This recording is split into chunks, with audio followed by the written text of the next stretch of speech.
Welcome to Mind and Soul Matters. We're delighted to share with you again another special presentation from a live forum. It is part of a series of live talks organised in collaboration between Mind and Soul Matters and Melville Baha'i Community to discuss issues around mental health in our society. I will leave the introduction of our presenter to Dr. Dina Ashurian, MC of the forum. Enjoy this very interesting and informative presentation. Good afternoon, everyone. My name is Dina, and I'll be your MC this afternoon. We acknowledge the traditional owners of the land on which we're meeting today and recognize their continuing connection to land, sea, and community. We offer our respect to their elders, to their culture, to the elders past, present, and emerging.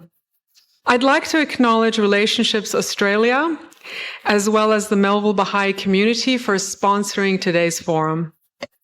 Today's event is part of a series of mental health and well-being forums where we explore relevant topics with the help of expert panel members.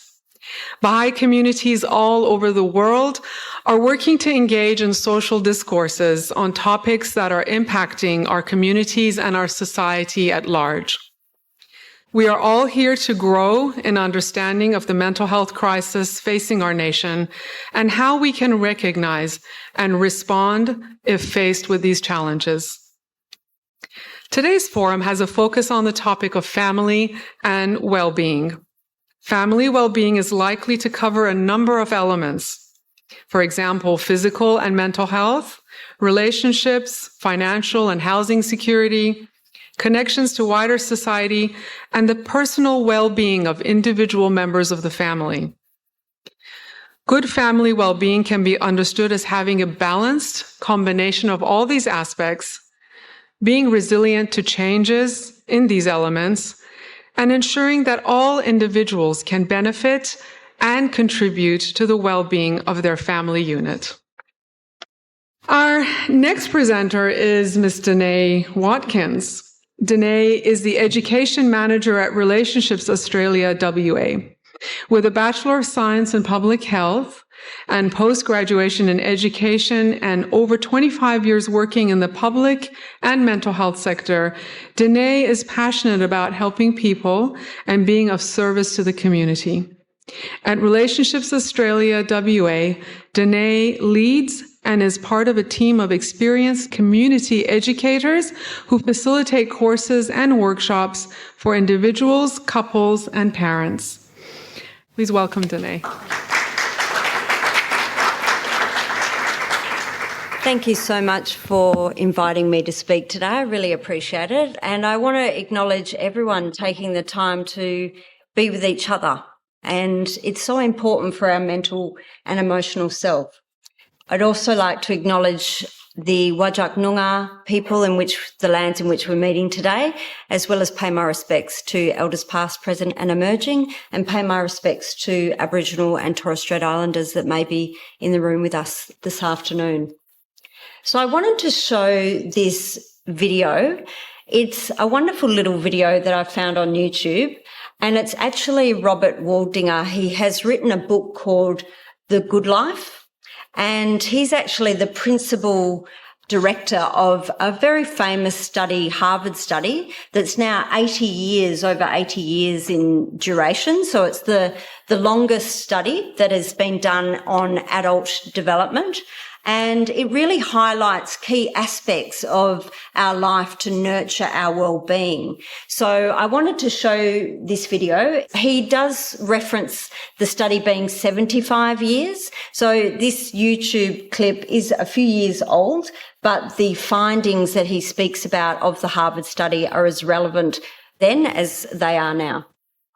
There was a recent survey of millennials, and over 80% said that a major life goal for them was to get rich. And another 50% said that another major life goal was to become famous. And we're constantly told to lean into work, to push harder and achieve more. We're given the impression that these are the things that we need to go after in order to have a good life. The Harvard study of adult development may be the longest study of adult life that's ever been done. The clearest message that we get from this 75-year study is this: good relationships keep us happier and healthier, period. So the second big lesson that we learned is that it's not just the number of friends you have, and it's not whether or not you're in a committed relationship, but it's the quality of your close relationships that matters. And the third big lesson that we learned about relationships and our health is that good relationships don't just protect our bodies, they protect our brains. Relationships are messy and they're complicated, and the hard work of tending to family and friends, that's not sexy or glamorous. It's also lifelong. It never ends. Just like the millennials in that recent survey, many of our men, when they were starting out as young adults, really believed that fame and wealth and high achievement were what they needed to go after to have a good life. But over and over these 75 years, our study has shown that the people who fared the best were the people who leaned into relationships with family, with friends, with community. I'd like to close with a quote from Mark Twain. "There isn't time. So brief is life for bickerings, apologies, heartburnings, callings to account. There is only time for loving, and but an instant, so to speak, for that." The good life is built with good relationships. Thank you. So that's pretty good news, because it means less going to the gym. So we all should be happy about that. And I think when I first watched this video, we all spend so much of our conscious energy thinking, when are we going to fit in time to go for that walk or go and do the exercise class?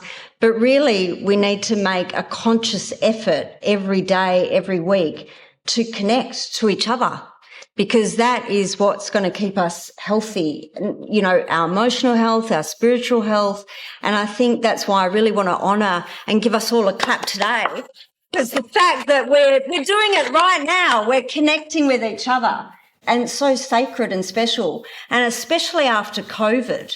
Unfortunately, after COVID, you know, we all survived it and some didn't, sadly, but those that did, it was those relationships that we drew upon in adversity that really helped us get us through. It was the connection to our dog, to the other pets in our life, to the people in our life that really got us through those challenging times. And they are a massive protective factor to us. And with mental health, we have increasing rates of suicide, sadly, and also of anxiety and depression in children and as well as in adults. And so we need that connection to each other more than ever that is going to get us through our most difficult times. And it's our relationships that is a very strong protective factor for us. And I worked at Headspace for a number of years in a suicide prevention program. When they've actually studied suicidality, it was the sense of belonging that can make a big difference to people's mental health when they're really challenged. So that's that belongingness is what we get from our connection to each other. And like we've spoken about today, it really needs conscious nurturing. It doesn't just happen on its own. So it's that making that time, just like today, coming today to connect with each other that matters. So good relationships is the cornerstone or foundation of good health. We're a social species, so we're wired for connection. And when we feel disconnected, it's associated with obviously emotional dysregulation. So the more that we can connect, the better our health is to survive and to thrive.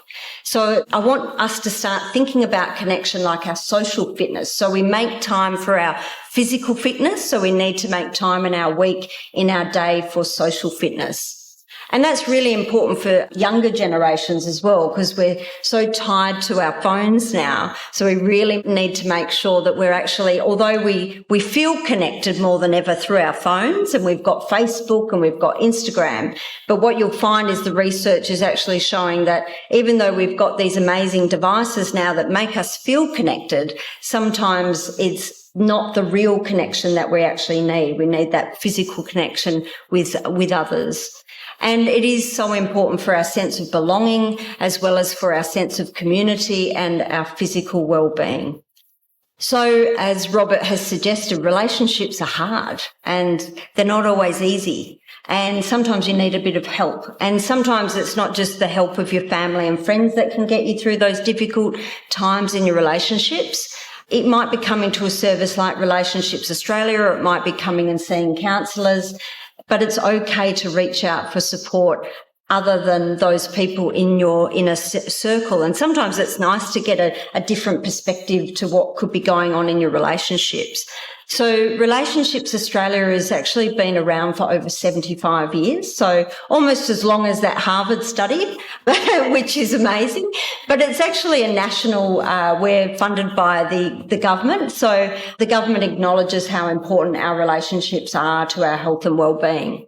So our purpose is to help people navigate through life challenges, and that can be through coming for counselling, or it could mean coming and doing a course with us. We have over 50 courses that we offer, as cheap as $15 right the way through to a little bit more for our longer courses, but we're highly subsidised by the government. So, and if people can't afford our courses, we'll do what we can just to make them free and available, because we're there through people's life challenges. Our courses are for individuals, for couples, as well as for parents. So we have a course for everyone, or a workshop. And I was actually speaking to Mel a bit earlier, and we've been blessed. Mel has come to one of our courses, and Mel was talking about that she's made sometimes friends through coming to courses. So, you know, when you come to a course or a workshop, sometimes sitting with other people who are going through a similar experience, or they're on that same personal journey. So we've got some courses on emotional intelligence. So you might find that connection through other people that are also on that spiritual journey of wanting to better themselves. So it's really lovely to connect through education and through inspiring and admiring each other. So we're known for our couples courses and our couples counselling, but we also do mediation, and we offer lots of other services at Relationships Australia. So you can find us on Facebook or any of the social media platforms, as well as our website. So that's just a little bit about RA, but I really wanted to really emphasise the importance of our relationships, because I think, you know, you listen to podcasts, you know, do a lot of reading, and, you know, think, oh, better buy that vitamin, or, you know, I must aspire to do these certain exercises to make my physical body look and feel better. But I think sometimes we forget that it's just picking up the phone and having a conversation with someone that we might not have connected with for some time, that can actually nurture our heart, and that's actually what's so beneficial for us all. So just wanted to emphasise that it's that human connection that can make such a difference to our well-being. So thank you so much for today.